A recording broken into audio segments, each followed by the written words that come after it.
IndiGo విమానాలకి సంబంధించిన ఆ వివాదం ఏ స్థాయికి వెళ్ళిందో, ఎన్ని లక్షల మంది ఇబ్బందులు పడ్డారో మనందరం చూసాం. దీనికి అసలు ప్రధాన కారణం ఎవరు అంటే, ఫైనల్ గా తేలుతున్నది ఏంటంటే రామ్మోహన్ నాయుడు, కేంద్ర మంత్రి రామ్మోహన్ నాయుడు, అలాగే పౌర విమానయాన శాఖ, అలాగే డీజీసీఏ. అసలు ఈ మొత్తం వివాదం ఏంటి అంటే, పైలట్లకు సంబంధించి వాళ్ళకి ఎంత సమయం రెస్ట్ ఇవ్వాలి అన్న దాని మీద మొన్న జనవరిలోనే 2025 జనవరిలోనే పౌర విమానయాన శాఖ డీజీసీఏ ఒక సర్క్యులర్ జారీ చేసింది. అవి ఏంటి అంటే, ఇన్ని గంటలు 48 గంటలు ఎంత వారానికి ఖచ్చితంగా పైలట్లకి సెలవు ఇవ్వాల్సిందే అని చెప్పి ఆ ప్రకారంగా ఏర్పాట్లు చేసుకోండి. ఈ ఏదైతే ఉత్తర్వులు ఉన్నాయో ఇవి మేము నవంబర్ నుంచి అమల్లోకి తీసుకొస్తామని చెప్పి ఉత్తర్వులు ఇవ్వడం జరిగింది. నవంబర్ అంటే ఎంత, ఆల్మోస్ట్ 10 నెలలు గ్యాప్ ఉంది. ఈ 10 నెలల్లో ఈ విమానయాన సంస్థలన్నీ కూడా ఈ ఏర్పాట్లు చేసుకోవాలి. మిగతా సంస్థలన్నీ కూడా ఏర్పాట్లు చేసుకున్నాయి, కానీ ఈ ఇండిగో అనే సంస్థ అసలు ఏమాత్రం ఏర్పాట్లు చేసుకోలేదు, కనీసం విమానాల షెడ్యూల్స్ కూడా మార్చుకోవాలి.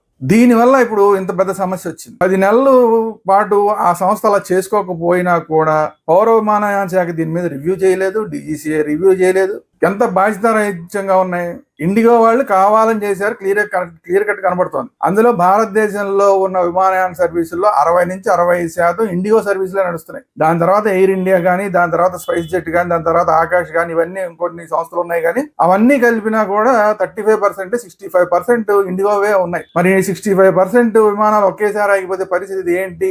దీనికి ప్రత్యామ్నాయ ఏర్పాట్లు ఏంటి? అసలు ఆ సంస్థ చేసుకుంటుందా చేసుకోవట్లేదా అన్న దాని మీద రివ్యూ అనేది పౌర విమానయాన శాఖ చేసుకోకపోవడం అనేది చాలా దుర్మార్గమైన విషయం, చాలా బాధ్యతారహితమైన విషయం. దీనికి ఖచ్చితంగా రామ్మోహన్ నాయుడు బాధ్యత వహించాల్సింది. ఇది కాకుండా ఇంకా దారుణమైన విషయం ఏంటంటే, రాజకీయాల్లో ఉన్నప్పుడు చాలా జాగ్రత్తగా వ్యవహరించాలి. లక్షలాది మంది ప్రయాణికులు ఇలా బాధలు పడుతుంటే ఇండిగో వ్యవహారం అనేది బయటికి వచ్చి అన్ని ఎయిర్పోర్టుల్లోనూ విమానాలు ఆగిపోయిందన్న తర్వాత 3 రోజుల తర్వాత కూడా అందరూ విమానాశ్రయాల్లో పడిగాపులు కాస్తుంటే రామ్మోహన్ నాయుడు కేంద్ర మంత్రి కాబట్టి తన ఫ్రెండ్ ఇంటికి వెళ్ళి అక్కడ ఏదో పార్టీలో పార్టిసిపేట్ చేసి డ్యాన్స్ చేస్తున్న ఆ ఫోటోలు వీడియోలు వచ్చిన తర్వాత ఇంకా అసలు అగ్గి మీద గుగ్గిలం అయిపోతున్నారు జనాలు. ఏ మాత్రం బాధ్యత లేదు ఇతనికని. ఇది కాకుండా రాజకీయంగా చూసుకున్నా సరే రామ్మోహన్ నాయుడు ఎప్పుడు చూసినా సరే ఆ లోకేష్ చుట్టూతో తిరగడం, లోకేష్ ఎక్కడ ఉంటే అక్కడ ఉండటం తప్ప అసలు బాధ్యతలు కేంద్రంలో నిర్వహిస్తున్నాడా నిర్వహించట్లేదా అనేది అదొక ఆరోపణ ప్రతిపక్షాల నుంచి వస్తుంది. అసలు నేషనల్ మీడియా అయితే రామ్మోహన్ నాయుడిని తూర్పారు పట్టేస్తుంది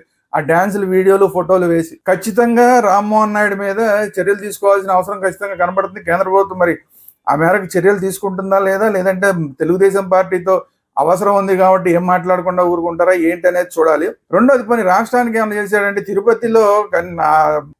తిరుపతి గాలిగోపురం మీద, దేవాలయం గాలిగోపురం మీద, శ్రీవారి గాలిగోపురం మీద ఆ పైనుంచి విమానాలు వెళ్ళకూడదు. అది ఎన్నోసార్లు టీటీడీ వాళ్ళు రిక్వెస్ట్ చేశారు పౌర విమానయాన శాఖ. మన రాష్ట్రానికి చెందిన మంత్రి అయ్యి ఉండి రామ్మోహన్ నాయుడు కనీసం ఆ పని కూడా చేయలేకపోతున్నాడు. ఇంకా అసలు ఏం చేస్తున్నట్టు అసలు రామ్మోహన్ నాయుడు ఈ రాష్ట్రం తరపున ప్రతినిధిగా ఉండి ఏం చేస్తున్నట్టు, దేశంలో పౌర విమానయాన శాఖ మంత్రిగా ఉండి ఏం చేస్తున్నట్టు? కాబట్టి రాష్ట్రానికి రామ్మోహన్ నాయుడు వల్ల ఉపయోగం లేదు. కనీసం ఆ ఒక్క విమానాల పైన తిరుమల గాలిగోపురం మీద నుంచి వెళ్లకుండా చూడడం లేని మంత్రి అసలు ఈ రాష్ట్రానికి ఉంటే ఎంత, లేకపోతే ఎంత అసలు? సో అట్లాంటి మంత్రి మీద ఖచ్చితంగా చర్యలు తీసుకోవాల్సిన అవసరం ఉంది. రామ్మోహన్ నాయుడు తప్పించి ఇంకొక మంత్రి కన్నా, తెలుగుదేశంలో ఇంకొక ఎంపీ కన్నా మంత్రి పదవి వాళ్ళు తప్ప అలా బాధ్యతారహితంగా ఉండే మంత్రికి కంటిన్యూ చేస్తే అసలు దేశం పరుగు పోయింది. ఆల్రెడీ దేశం పరుగు పోయింది. రష్యా అధ్యక్షుడు పుతిన్ ఈ దేశంలో పర్యటిస్తున్న సందర్భంలో మొత్తం ప్రపంచ మీడియా అంతా కూడా భారతదేశం మీద ఫోకస్ చేసిన సందర్భంలో భారతదేశంలో ఫ్లైట్లు ఆగిపోయినాయి, విదేశాలకు సంబంధించిన ప్రయాణికులందరూ నానా బాధలు పడుతున్నారు. ఎయిర్పోర్టుల్లో కూర్చొని కనీసం ప్రత్యామ్నాయ ఏర్పాట్లు లేవు, వాళ్ళకి తిండి లేదు, కనీసం హోటల్స్ రూమ్లు బుక్ చేయడం కానీ ఏదీ లేదు. వాళ్ళు కింద నేల మీద కూర్చునే పరిస్థితులు, విమానాశ్రయాల్లో నేల మీద కూర్చునే పరిస్థితులు, నేల మీద పడుకునే పరిస్థితులు అని చెప్పి వార్తలు వస్తే ఇంటర్నేషనల్గా అసలు ఎంత దారుణంగా పరుగు పోయింది భారతదేశం పరువు. దానికి కారణమైన డీజీసీ అధికారుల మీద చర్యలు తీసుకోవాలి, దానికి కారణమైన రామ్మోహన్ నాయుడు మీద చర్యలు తీసుకోవాలి, దానికి కారణమైన ఇండిగో పూర్తి స్థాయిలో ఇండిగో సిఇఓ మీద అయితే, ఇండిగో సంస్థ మీద అయితే చాలా కఠినమైన చర్యలు తీసుకోవాలి. భారతదేశం పరువుని పుతిన్ వచ్చిన సందర్భంలో పోగొట్టినందుకు 10 నెలలు టైం ఇచ్చినా కూడా ప్రత్యామ్నాయ ఏర్పాట్లు చేసుకున్నందుకు యాక్చువల్గా అయితే ఆ సంస్థను బ్యాన్ చేయాలి. కానీ ఆ బ్యాన్ చేయడం అనేది ప్రస్తుతానికి సాధ్యపడదు కాబట్టి ఆ సంస్థ మీద భయంకరమైన పెనాల్టీలు, విపరీతమైన పెనాల్టీలు వేయాలి. అది కాకుండా అన్నిటికన్నా ఇప్పుడు ఏమి చేయలేని పరిస్థితుల్లో కేంద్ర ప్రభుత్వం ఏం చేసింది, నవంబర్ నుంచే అమలు చేస్తామన్న ఈ ఏవైతే రూల్స్ ఉన్నాయో వాటిని ఫిబ్రవరి నుంచి అమలు చేస్తామని చెప్పి రిలాక్సేషన్ ఇచ్చింది. ఇది మిగతా సంస్థలన్నీ తప్పుపడుతున్నాయి. మీరు మాకు 10 నెలలు ఇస్తే మేము ఏర్పాట్లు చేసుకున్నాం, కానీ మీరు ఒక ఇండియా కోసం అని చెప్పి మీరు అవి మార్చడం అంటే మీరు పక్షపాతం చూపించినట్టే అని చెప్పి మిగతా ఎయిర్ లైన్స్ అన్ని కూడా, ఎయిర్ లైన్స్ సంస్థలన్నీ కూడా వాళ్ళు విమర్శలు చేస్తున్నారు. కరెక్టే కదా. మిగతా వాళ్ళ ఒక్కొక్క రూలు, ఇండిగో ఒక రూల్ ఏంటి? అసలు ఇండిగో అనేది మోనోపోలీ అయిపోయింది దేశంలో. అది ఎట్టి పరిస్థితుల్లో యాక్సెప్ట్ చేయడానికి వీల్లేదు. ఇమీడియట్ గా ఇండిగో సంస్థకు సంబంధించిన ఫ్లైట్లన్నీ తగ్గించాలి. ఆ మేరకు మిగతా వాళ్ళు ఎవరైతే ముందుకు వస్తారో, మిగతా ప్రైవేట్ సంస్థలు కానీ లేదంటే ఎయిర్ ఇండియా కానీ ఇమీడియట్ గా విమానాలు పెంచి ఇండిగోని పూర్తి స్థాయిలో 50% కన్నా ఇమీడియట్ గా తక్కువ ఉండేలాగా చేయాలి.